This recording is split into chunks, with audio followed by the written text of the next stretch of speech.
네, 시황센터입니다. 불확실성이 다시 시장을 살짝 움츠려들게 하고 있습니다. 직접적인 영향보다는 글쎄요, 추가 상승에 자신감이 조금 없었던 걸까요? 아니면은 잠시 쉬어갈 빌미를 찾았던 것일까요? 일단은 주도 섹터도 그리고 주도하고 있는 수급 주체도 없는 가운데 코스피 지수 2000선 아래로 잠시 내려가는 모습이 나타났습니다. 코스닥 시장의 상대적인 상승 움직임도 일단 오늘까지도 이어지고 있는데요. 일단 양시장 지수 움직임부터 비교해서 살펴봐야 될 듯 싶습니다. 먼저 코스피 지수부터 보시죠.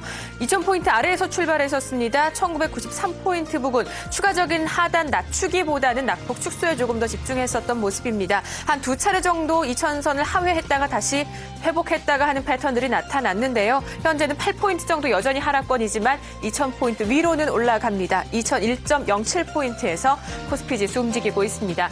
코스닥 지수는 525포인트에서 시작이 됐습니다. 위로는 528포인트까지 시작 당시에도 상대적으로 낙폭도 크지 않았고요. 보합권에서 재빠르게 상승 전환 시도까지는 나타났습니다. 그런데 보시는 것처럼 상승폭이 그렇다고 해서 강력하지는 않습니다. 0.27% 정도의 상승이고요. 1.4포인트 오른 528.67포인트에서 움직이고 있습니다. 그래도 코스닥 시장의 긍정적인 점은 두 수급 주체들의 힘이 지속되고 있습니다. 외국인 쪽에서 힘이 조금 더 나타나는데요. 벌써 10거래일 연속된 외국인의 매수, 현재도 55억 원 정도로 매수세 조금씩 커지고 있고요. 기관도 초반에 잠시 방향 잡기에 갈등을 보이는 듯 싶었는데 다시 순매수로 방향을 잡고 그 힘들도 커지고 있습니다. 현재 34억 원 정도의 매수로 코스닥 시장에서는 외국인과 기관의 동반 매수가 나타나고 있습니다. 그런데 코스닥 시장 시가총액 상위 종목들 보시면 힘들이 조금 빠지는 종목들이 나타납니다.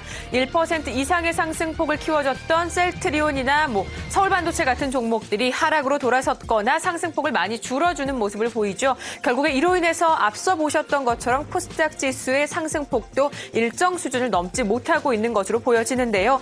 셀트리온 현재 0.3%로 약세 움직임 보여주고 있네요. 28,250원 가리키고 있고요.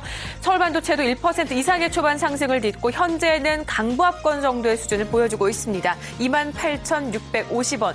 그 가운데 CJ그룹주들 정확히는 CJ E&M의 강세가 초반 두드러지게 나오고 있습니다. 어느덧 3%대까지 상승폭을 조금씩 키워나가고 있는 상황인데요. 현재 35,950원, 3% 이상 상승 집계되고 있습니다. 홈쇼핑 관련주들 시장에 주목 많이 받고 있어요. CJ 홈쇼핑, GS 홈쇼핑 상승이고요. 현대 홈쇼핑 오늘도 하락권에서 움직이고 있습니다. 실적 탓이라고도 하고 수급 탓이라고도 합니다. 이 CJ 홈쇼핑과 GS 홈쇼핑의 동반된 상승, 반대로 현대 홈쇼핑에 소외되는 패턴들이 오늘도 나타납니다. 현재 GS 홈쇼핑은 1.7% 상승으로 187,100원에서 움직임 보여주고 있습니다. 시총 상위중 가운데 젠백스의 상승폭도 조금 큽니다. 2.3% 오늘도 상승이고요. 37,850원을 나타내고 있습니다. 자, 그렇다면 유가증권 시장 쪽도 살펴봐야 되겠죠. 시총 상위 종목들 대부분 하락입니다. 삼성전자가 일단 152만 원대에서 움직이고 있습니다. 현재 상승으로 일단 전환이 됩니다. 153만 2천 원, 0.13% 상승으로 그래도 다행히 초반에 152만 원대에서 주춤했던 약세 움직임을 딛고 상승 전환까지는 보여줍니다. 153만 2천 원. 그런데 현대차를 필두로 해서 자동차주들은 하락이죠. 엔화가 강세로 움직이고 있는데 반해서 오늘 자동차주들의 하락폭이 조금 더 크게 나타나고 있습니다. 현대차 1% 이상 내리면서 21만 2천 원 가리키고 있고요. 포스코도 연일 하락권이죠. 현재 0.8% 하락으로 35만 5천 원대까지 내려서고 있습니다.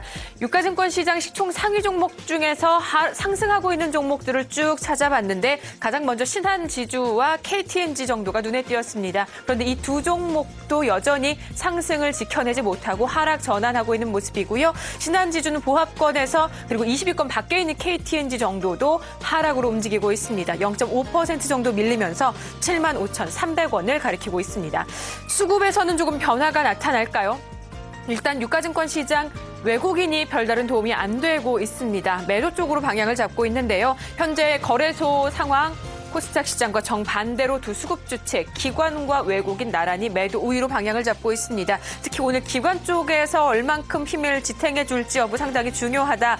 출발 전부터 여러 전문가들이 얘기를 했었는데요. 일단 매도 쪽으로 조금 더 방향을 잡고 있습니다. 188억 원 말씀드리는 순간 200억 원 가까운 수준으로 조금 더 늘어납니다. 외국인 쪽에서도 150억 원 가까운 매도 우위가 집계되고 있는 상황입니다. 자, 이렇게 해서 양시장 특징적인 상황들은 모두 살펴봤습니다. 그렇다면 통틀어서 특징적인 종목들, 업종들도 살펴봐야 될 텐데요.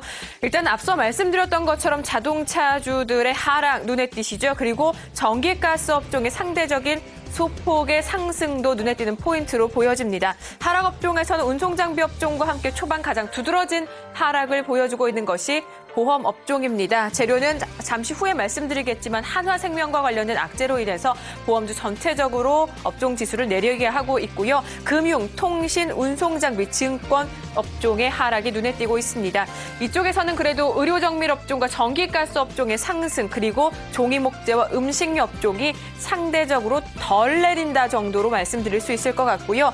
전기가스 업종에서는 한국전력이 상승 전환하는 정도, 그리고 한국가스공사가 개별적인 재료로 인해서 강세를 보이고 있는 정도의 이유로 풀이되고 있습니다. 자, 한화생명 말씀을 좀 자세히 드려야 될 것 같아요. 한화케미칼과 같이 보시면 될 텐데요. 특징적인 종목을 통해서 현재 주가 움직임과 짚어보도록 하겠습니다.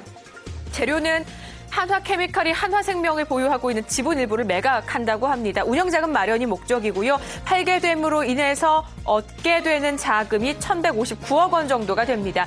이 부분에 유동성이 생기기 때문에 한화케미칼의 주가는 호재가 되겠죠. 지금 상승폭은 조금 줄어들기는 했지만 한화케미칼 플러스권에서 움직이고 있는데요. 매각 가격이 7,200원대입니다. 어제 종가, 한화생명의 종가 말씀드리는 겁니다. 7,200원대에서 한화케미칼이 지분을 매각하겠다. 어제 한화생명의 종가보다도 한 9% 이상 낮은 가격대를 형성하면서 한화생명 주가에는 부담 요인으로 작용하고 있는 상황입니다. 현재 보시는 것처럼 9% 이상의 하락을 나타내면서 한화케미칼이 내놓은 매각 가격 수준까지 밀려가고 있습니다. 7,250원을 가리키고 있네요. 현대상선은 신용등급 하향 조정 소식 때문입니다. 한 단계 조정받았고요. 이로 인해 주가 하락이 이어지고 있습니다. 최근 연속된 하락으로 오늘 신저가를 경신했는데요. 17,850원대 1% 이상의 하락도 현재 보여주고 있습니다. 그리고 파인테크닉스는 유상증자 소식입니다. 보시는 것처럼 하한가로 내려가 있죠. 147억 원 정도 규모의 유상증자 결정이 나오면서 주가가 밀리고 있는 상황이고요. 영업무역홀딩스도 오늘 조금 좋지 못한 상황이네요. 시장 분위기 탓인지 특징주 전반적인 분위기들이 하락 종목들이 조금 많이 눈에 띄는데요. 영업무역홀딩스는 어제 지난해 실적을 공개했습니다. 영업이익이 직전 해보다 50% 이상 감소한 것으로 나타나면서 주가 하락의 이유가 되고 있습니다. 현재 1% 이상 밀리면서 69,200원 선까지 내려갑니다. 자, 이렇게 해서 10시 구간 시장 상황 모두 살펴봤습니다. 시황센터였습니다.